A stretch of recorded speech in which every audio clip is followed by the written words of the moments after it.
तो हेलो बच्चों, आज की क्लास के अंदर हम देखने वाले हैं छत्रपति शिवाजी महाराज ने जो स्वराज के लिए कोरोनेशन सेरेमनी की थी। तो उसके बाद इस स्वराज का एडमिनिस्ट्रेशन कैसे हुआ, कैसे हुई पूरे स्वराज की देखभाल और उसके लिए कौन कौन से अधिकारी चुने गए थे, साथ ही साथ महाराज की आगे की नीति क्या थी, ये सब चीजें आज के इस क्लास के अंदर हम जानने वाले हैं। तो चलिए शुरू करते हैं। और आप भी एक काम कर दीजिए, चैनल को लाइक और सब्सक्राइब कर दीजिए। शुरू करते हैं इस क्लास को। तो देखिए, ये 7th चैप्टर है, द एडमिनिस्ट्रेशन ऑफ स्वराज। अब छत्रपति शिवाजी महाराज ने स्वराज निर्माण तो किया था। ही हैड हिमसेल्फ क्राउन, वो राजा भी बन गए थे। उन्होंने अपनी एक हम बोल सकते हैं कि एक ये भी बनाई थी जिसके अंदर उन्होंने अपने स्वराज के बारे में बहुत डिटेल में और उसका उद्देश्य बताया है।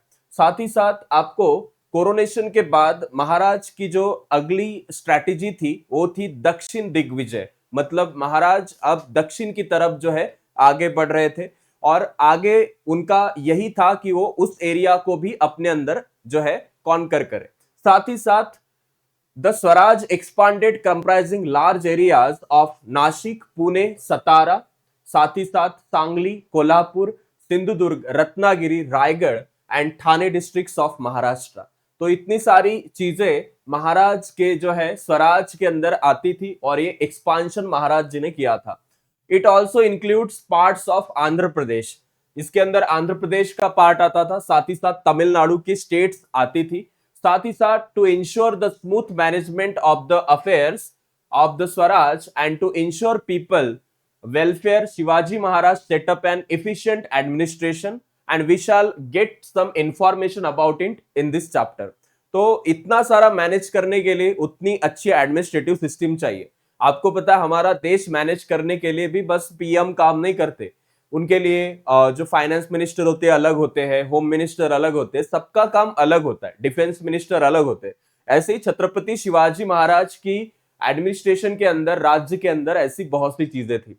देखिए, अब हम जानते हैं अष्टप्रधान मंडल के बारे में। इसको काउंसिल ऑफ 8 मिनिस्टर्स भी बोला जाता है। इसके अंदर 8 ऐसे मिनिस्टर थे जिनके पास कुछ ऐसी चीजें दी गई थी जिसको वो काफी अच्छे से संभालते थे पूरे स्वराज के अंदर। तो उनके नाम क्या है और कौन कौन से डिपार्टमेंट थे वो हम जानते हैं।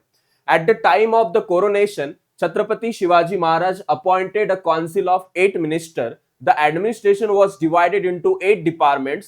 A head was appointed for each department, and these 8 heads of the department constituted the Ashtapradhan Mandal. Maharaj alone had the power to appoint a minister or remove him. तो ये जो अष्टप्रधान मंडल महाराज ने बनाया है, इसके अंदर अपॉइंट भी महाराज खुद ही करते थे और पूरे राइट्स महाराज को ही थे कि किसी को उस पोस्ट से निकालना हो। तो इसके अंदर हम देख सकते हैं अष्टप्रधान मंडल के अंदर जो 8 लोग थे, अष्ट मतलब 8। तो देखिए, पहला नाम आता है मोरो त्रिंबक पिंगले का और इनका डेजिग्नेशन था प्रधान। क्या होता है प्रधान का काम? Running the administration and making arrangements for the conquered territories. मतलब जो भी एडमिनिस्ट्रेशन है उसको अच्छे से चलाना, साथ ही साथ जो अरेंजमेंट है, मतलब महाराज ने कल चल के कोई और एक नया किला जीत लिया तो उसका अरेंजमेंट कैसे होगा, इस सारी चीजों को देखेंगे मोरो त्रिंबक पिंगले, और इनका काम है प्रधान का। उसके बाद नाम आता है रामचंद्र नीलकंठ मुजुमदार। ये अमात्य के नाम से जाने जाते हैं और इनका डेजिग्नेशन ही है वो, और इनका काम था कि keeping the accounts of state. मतलब जो भी पैसों का व्यवहार चलता है स्टेट के बीच में, साथ ही साथ स्टेट के साथ वहां पे जो रूल कर रहे हैं महाराज जी के अंडर, तो उनका सबका लेखा जोखा रखना। उसके बाद अन्नाजी दत्तो, ये सचिव थे। इनका काम था रॉयल एडिक्ट्स बनाना। मतलब जब छत्रपति शिवाजी महाराज किसी को पत्र भेजेंगे उस टाइम पे, तो उसका पूरा रॉयल ये सारी चीजें, ये सारा कारभार जो देखने की जिम्मेदारी थी इनके पास थी, अन्नाजी दत्तो के पास। दत्ताजी त्र्यंबक वाकनिस, ये मंत्री थे, इनका काम करस्पॉन्डेंस का था। हंबीरराव मोहिते, ये सेनापति थे, और सेनापति का मतलब आपको पता ही है, महाराज जी की जो सेना थी, घोड़दड़ हो गया, पायदड़ हो गया, सारी चीजों को देखने का, आर्मी को मैनेज करने का काम किसके पास होता था? हंबीरराव मोहिते जी के पास। साथ ही साथ रामचंद्र त्र्यंबक डबीर, ये सुमंत थे जिनका काम था फॉरेन रिलेशंस को संभालना। जैसे कि अब अंग्रेज उस टाइम पे हमारे देश में आ चुके थे, डच भी थे, पोर्टुगीज भी थे, और साथ ही साथ बहुत से ऐसे भी देश हमसे कनेक्टेड थे जिनके साथ हमारे ट्रेड रिलेटेड बहुत से व्यवहार होते थे। तो उनका देखने का काम नीरा जो है था रामचंद्र त्रिम्बक डबीर करते थे। उसके बाद नीराजी राव जी हैं जो न्यायाधीश थे, जस्टिस देने का काम उनका था।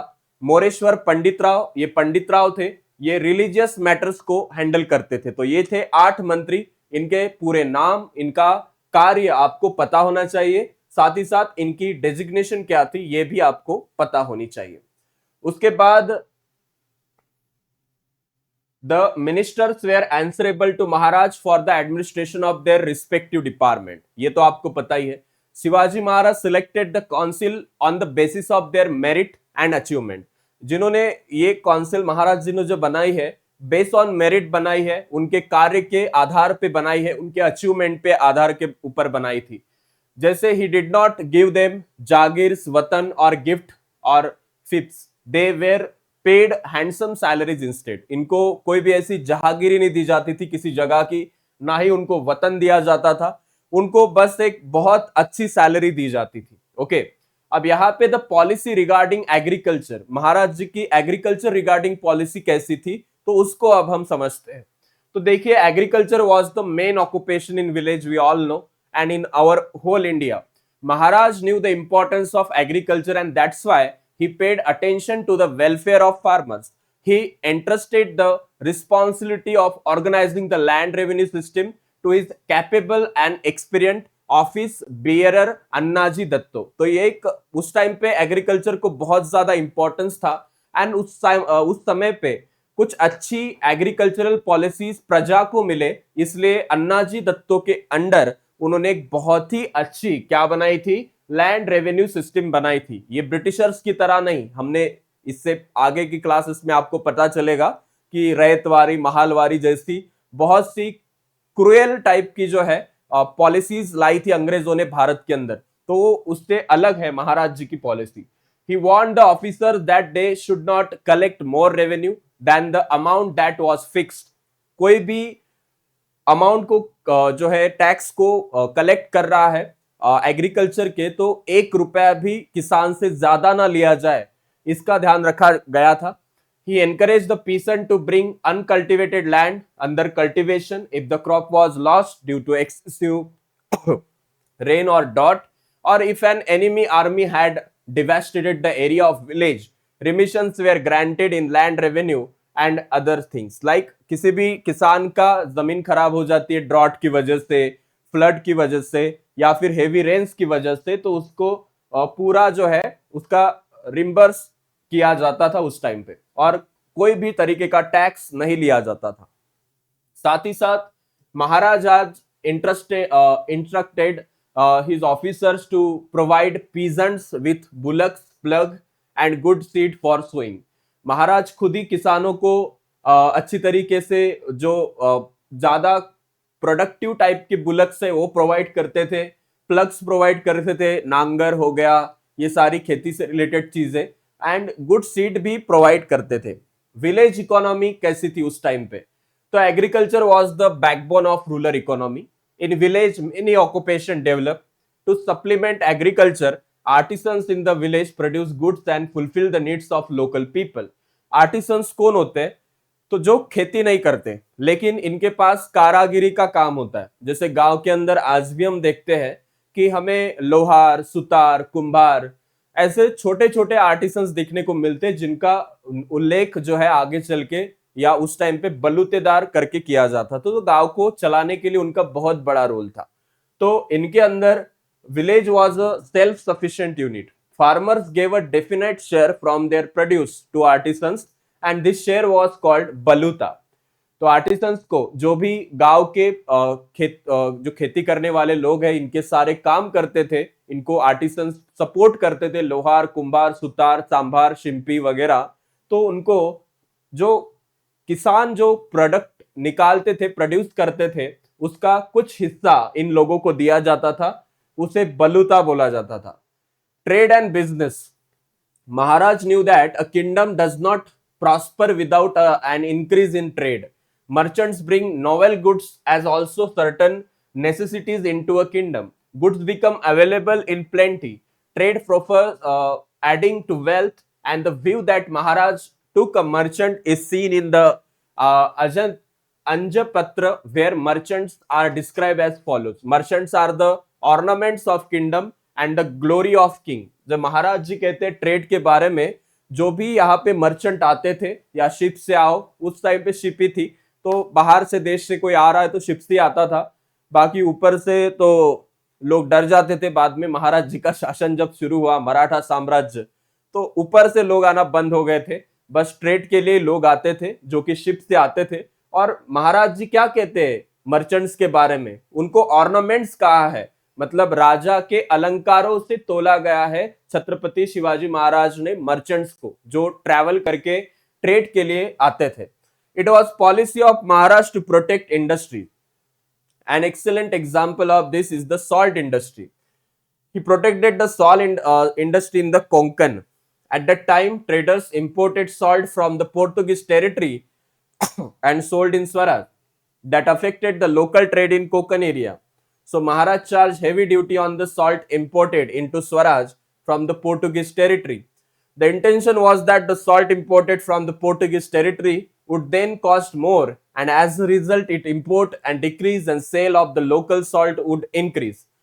सिंपल बात है, उस टाइम पे हमारे महाराष्ट्र के अंदर कोकन रीजन में सॉल्ट की जो है की जाती थी प्रोडक्शन, एंड ये क्या करते थे पोर्तुगीज वाले, ये हमारे यहाँ पे आके वो सॉल्ट बेचते थे जो कि बाहर का है, वो काफी कॉस्टली होता था, और यहाँ पे बनने वाला भी सॉल्ट जो था वो भी नॉर्मल ही था, बट ये पोर्टुगीज नीति के साथ खेलते थे कि सस्ते में बेचे। तो महाराज जी ने ऐसे अनइंटेंशनल जो ट्रेड थे इनको बंद कर दिया, क्योंकि हमारे आर्टिसन जो थे कोकन रीजन में जो सॉल्ट बनाते थे, ताकि उनको प्रोत्साहन मिले। अब मिलिट्री ऑर्गेनाइजेशन की बात करें, there are were two main divisions of the military in Chhatrapati Shivaji Maharaj army, infantry and cavalry. Infantry में क्या था, officer such as the havaldar, jumledar, and the chief of the infantry called as sarnobat. Okay, जो चीफ थे उनको सरनोबत बोला जाता था। अब यहां पे देखिए महाराज जी के डिपार्टमेंट के अंदर जो था इंटेलिजेंस डिपार्टमेंट भी था। साथ ही साथ इस कैवलरी की बात करें तो two types of cavalry man होते थे, इनको शिलेदार्स बोला जाता था और बारगिर्स बोला जाता था। The shiledars had his own horse and weapons. The bargirs was provided with a horse and weapon by state.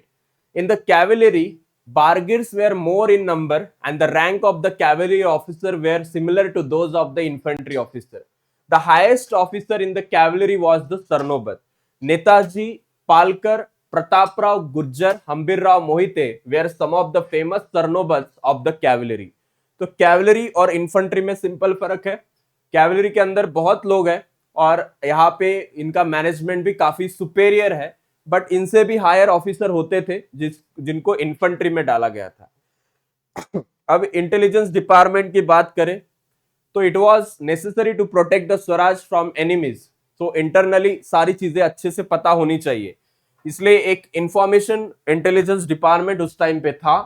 और जो बहिर्जी नाइक थे वे very intelligent and we can say polite man, or we can say strong person at that time, and Bahirji Naik was the head of the intelligence department. He was extremely skilled in his job. He collected accurate and detailed information about Surat before raid on Surat. Okay, so Bahirji Naik के बारे में क्या ही बोले, इनके पास तो ऐसी ऐसी techniques थी, तो किसी भी वेश में जाके किसी भी दरबार में जाके इंफॉर्मेशन निकाल लेते थे। फोर्ट्स को कैसे मैनेज किया जाता था, forts were of the great importance in the medieval age. Position of a fort made it possible to keep an eye on the surrounding area. उस टाइम पे अगर किसी के पास फोर्ट है, जैसे आप यहाँ पे देख सकते हो, तो उस एरिया के ऊपर पूरी निगरानी रख सकते थे, तो फोर्ट होना बहुत जरूरी था। एंड साथ ही साथ position of fort make it simple in case of foreign invasion, तो प्रोटेक्शन के लिए भी एक काफी अच्छा शेल्टर है, क्योंकि वो वहां तक नहीं पहुंच सकता। Possible to stock the fort with food grains, यहाँ पे बहुत से ऐसी भी चीजें रखती थी, वॉर मटेरियल्स हो गए, एम्युनेशन हो गए, मिलिट्री के गैरिसन हो गए, ऐसी बहुत सी चीजें यहाँ पे रखी जाती थी। अब अंज पत्र के अंदर लिखा गया है कि the kingdom was created by the late revered and excelled majesty forts alone. अब यहाँ पे एक डू यू नो वाला सेक्शन है जिसके अंदर इन्होंने बताया है कि एक बिल्डिंग ऑफ फोर्ट जो है, ये बुद्ध भूषणम नाम का एक बुक है जो कि छत्रपति संभाजी महाराज ने लिखा था। उसके अंदर फोर्ट की पूरी जो साइंस है वो अच्छे से लिखी गई है। ओके, तो ऐसी चीजें इसके अंदर थी।